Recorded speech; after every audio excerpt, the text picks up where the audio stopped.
go.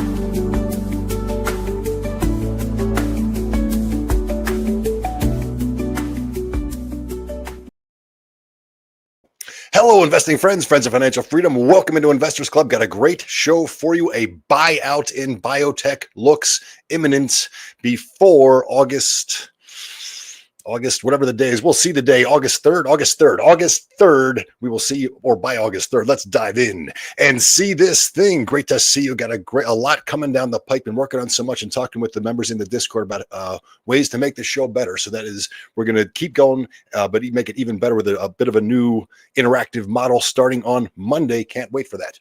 All right, TG.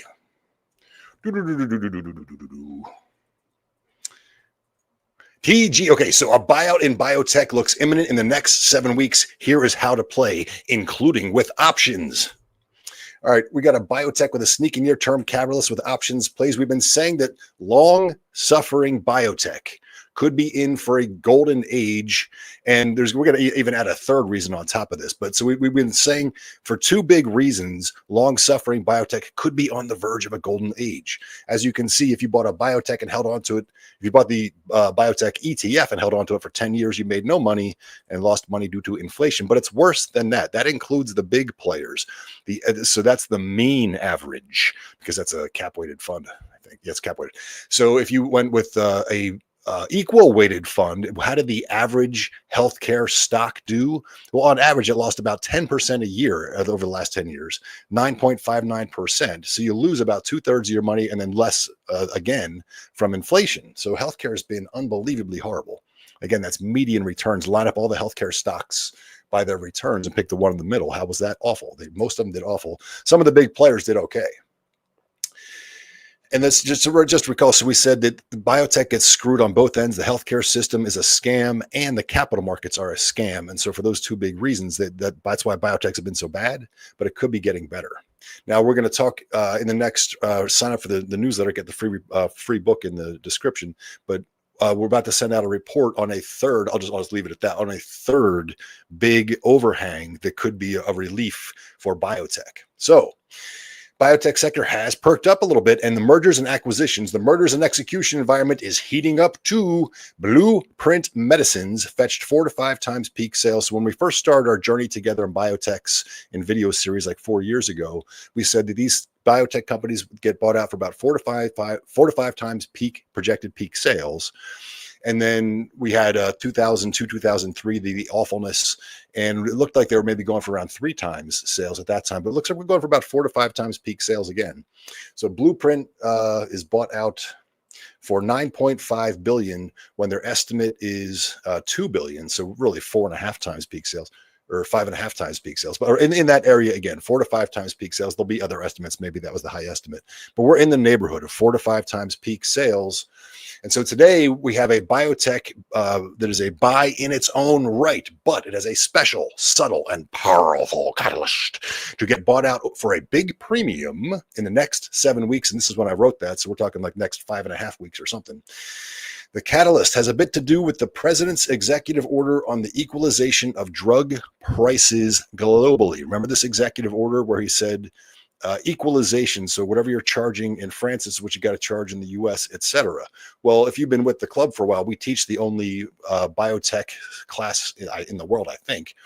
And one of the things we've said is that we got 4% of the population in the US, but it's about 50% of the drug spend. So if it's going to go from 50% of the drug spend in the US to and 50% elsewhere to down to 4% of the drug spend in the US and 96% elsewhere, or anywhere approaching that, that is it's super duper impactful in a number of ways. But most importantly for us, we've been saying that the biotech gets screwed on both ends. The capital markets are a scam, and the healthcare system's a scam. But with this, it doesn't end around the scandalously scammy American healthcare system.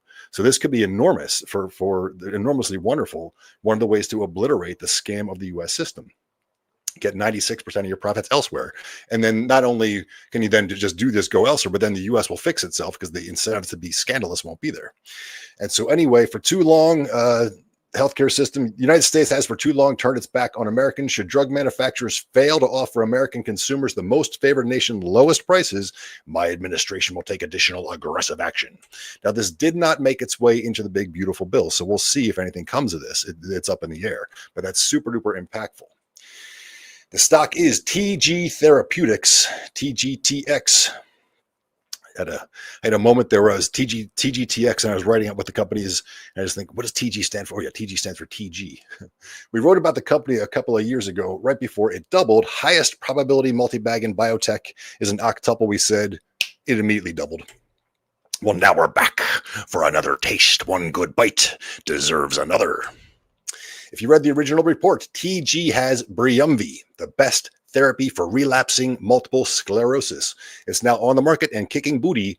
Trailing 12-month sales already are nearly halfway to billion-dollar blockbuster status. Look at the beautiful stair-steppiness of this blockbuster to be. She's your blockbuster to be. How high can sales go? Well, TD Cowen just said $3 billion for Briumvi just in the United States. Peak sales for Briumvi in the United States can reach approximately $3 billion. Put a 4 to 5 time peak sales takeout number on there, you get 12 to 15 billion just on that. But let's not forget, TG is moving ahead with an at-home subcutaneous version of Briumvi. JP Morgan sees those sales even higher still. JP Morgan, a 3.5 billion analyst peak Briumvi subcutaneous forecast assumes market entry 2028, ultimately garnering 35% share. Wow. And Briumvi looks promising in other autoimmune diseases as well. So this is relapsing multiple sclerosis, is where your immune system attacks your own body. Their drug targets and depletes CD20 positive B cells. B cells are part of the immune system, keeping a person's immune system from damaging the person. This is also from their own site. This also is possibly applicable in chronic lymphocytic leukemia and follicular lymphoma and marginal zone lymphoma. And even the enormous area of rheumatoid arthritis is possibly in play. Also, we perused the broad biotech pipeline for relapsing multiple sclerosis, and there is nothing with compelling phase 2 or phase 3 data on the horizon, which is on one hand bad for patients, but on the other hand, Briumvi is great. So it's all good. So now let's talk about a big old buyout, a big old fire. If you saw that big revenue bump in 2023 Q3, look at that. It's been stair-steppy except for that huge bump in Q3 2023. That was them taking an international deal. So Nurex Farm gaining international rights to Briumvi, they got a big upfront payment. They got $150 million upfront, and the total deal could be worth up to $650 million. And that was on August 1st. I said August 3rd earlier. August 1st. August 1st, that was August 1st, 2023. Remember that date. So first of all, let's talk about this international deal. Trump just decreed that the U.S. should be paying something like 4% or something closer to 4% of the world's drug payments, a far cry from the current 50%. So if Briumvi is headed for $6.5 billion in sales, the $3 billion in Briumvi that Cowen sees, and the $3.5 billion in subcutaneous Briumvi that JP Morgan sees, and most of that is coming from the rest of the world, like Trump is decreeing. And let's see now, TGTX got a maximum of $650 million from its international sales. That's a problem. That is a big potential problem. If Trump gets his way and international becomes 96% or anything getting close, that's a big problem for them, getting only $650 million for their international rights. A huge problem. It is still possible that Trump simply does not get his way. But if equalization does happen, then TG made a major blunder with that deal. However, there is a Santa clause in the agreement that lets an acquirer buy back the international rights if TG is acquired. So the catch is it has to happen in the next 7 weeks. So in that same press release where they said we can get up to $650 million, this is on August 1st, 2023. In that same press release, they say, and the strategic flexibility to buy back the commercial rights over the next, how long? 2 years in the event of an acquisition of TG. So Trump's executive order was a couple of months ago, a few months ago, whatever it was, and they're on the clock. They've got to sell by August 1st. That's the thesis. We think those international rights may be worth far more than TG is getting, and TG has the incentive to sell to an acquirer to undo that terrible deal and maximize value. They got a great drug. Their environment is favorable for mergers and acquisitions as Big Pharma is facing a patent cliff. We've been talking about this for a while. Big Pharma doesn't really develop drugs. They pay their executive tons of money to act in scandalous ways, it seems.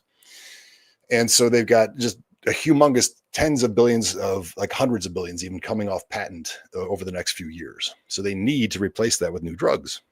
The mergers and acquisitions environment is sensational, as we saw with Blueprint. And so, call options, anyone? TG last traded at 37.26, and the August 15 calls look like this. So that you can go with the 30s or the 50s are the two we're going to highlight there. So 50s are out of the money. Obviously, it has to have a big move, or you lose all your money. The 30s, it just has to, it's just sort of like a leverage play from here. So the $30 strike can still work even without a buyout, just needs a little price appreciation to break even. And if TG does fetch $10 billion in a buyout, that $50 strike looks something like a 15x. Of course, if they're projecting $6.5 billion in peak sales, 4 to 5 times that is like 27, 28 in that's the midpoint, something like that. So more than double this. Maybe we should go maybe in between 27, 28, and 10 because they've got that. They're sort of a little bit over a barrel with that deal. They got to get out of it. So they lose a little bit of leverage there. But I said 10 billion. It could easily be a lot more than that. And that's a 15x just on that one, just on 10 billion. If it's 20 billion, then look out. Otherwise, the story has a great deal to do with Trump's agenda and whether it is successful. If not, the international deal looks good. But if Trump does get equalization, TG is unable to sell, that could be trouble. And we're not going to know most likely by August 1st. We just won't know. And so Michael, was it Wilson, whatever his name is, I think he's got if he can get a deal, I think he's got to take it. All right, my friends, that is it for today. I'll see you in the Discord after this, and I'll see you tomorrow. And on Monday, we have a whole new wonderful interactive deal. So I will see you then. Have a great night. Have a great day. See you in the Discord.